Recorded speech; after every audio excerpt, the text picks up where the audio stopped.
What's the best time of year to go fishing in New Mexico? 94 Rock Morning DJ TJ Trout says it's fall. It's beautiful. I mean, the leaves are changing, the water is cold, but not too cold, and the fish are feeding frenetically for winter. The fish are more active because there's more oxygen as opposed to summer when they crowd the waterfall.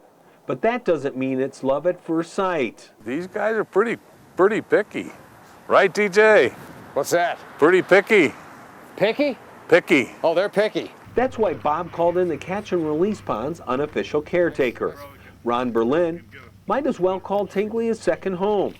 Bob nets an 18-incher for Ron, a size few fishermen have seen here in a couple years. Ron's responsible for a lot of the patterns that are working at Tingley and reveals what he's holding in his fly box. We got a lot of different colors of midges, with gold bead heads. They seem to like the bead heads down here. I have pheasant tails, hare's ears. I have brassies. Believe it or not, if you just look at this red hook right here, a lot of times I catch a lot of fish down here just on the red hook, and that's like a larva. Also, I have San Juan worms, chamois leeches, hopper patterns, royal wolves, some micro eggs. Now, I tie this many flies down here because you just never know what they're going to hit down here at Tingley. One day they'll hit a green zebra midge, the next day they won't touch it. So I tie a lot of different patterns, so if I'm not doing good, I can switch over, and within maybe 4 or 5 different flies, then I've hit it for the day. And it makes a big difference in here because you can come down here and fish a zebra midge all day long and kill them all day long, but then the next day they won't touch it. In the fall and winter, prime fishing hours change. It's what I call banker's hours, because you don't need to get up at the crack of dawn and be out early in the morning and start fishing. You can start. Today we started at 11 o'clock, which maybe is a little bit late, but you start, later in the day and quit earlier in the day as well, because once the sun starts to go down, it's pretty well done. And TJ will tell you there's no better place to take a lunch break or relieve stress from the daily pressures. I keep my fly rod in the back of my truck because I'm 10 minutes from here. And so, you get all stressed out at work or whatever, you just come down here and look, it's beautiful. And it looks like lunchtime for trout coincides with TJ's. He's not happy. He's shaking his head. What do we got? Not a golden, regular rainbow. And my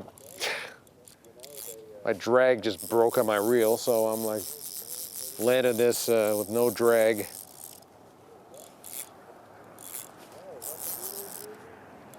There we go. I think that's the best picture you can get. That's a good one right there, still on the water. Grab hold of him and let him go, just like that. Didn't even touch him.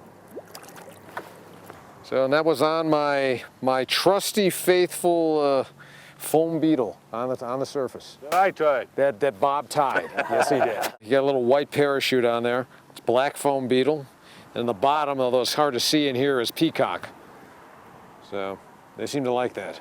So is that about size 14? Yes, matter of fact, exactly 14. There you go. And while there's really no need to regularly stock this particular pond, thanks to the New Mexico Department of Game and Fish, there's a healthy supply of rainbows delivered bi-weekly to the others all winter long. In the pond down below us here, in the what we call a catch and cook pond, they stocked yesterday, and I imagine, there's quite a bit of activity, and I imagine fishing probably is pretty good down there. And if you look closer, you'll find there's gold in these waters. Trout, that is. That's Mayor Marty's favorite fish. And Mayor Marty gets a lot of credit for doing this. Matter of fact, he gets the lion's share of the credit for putting this all together.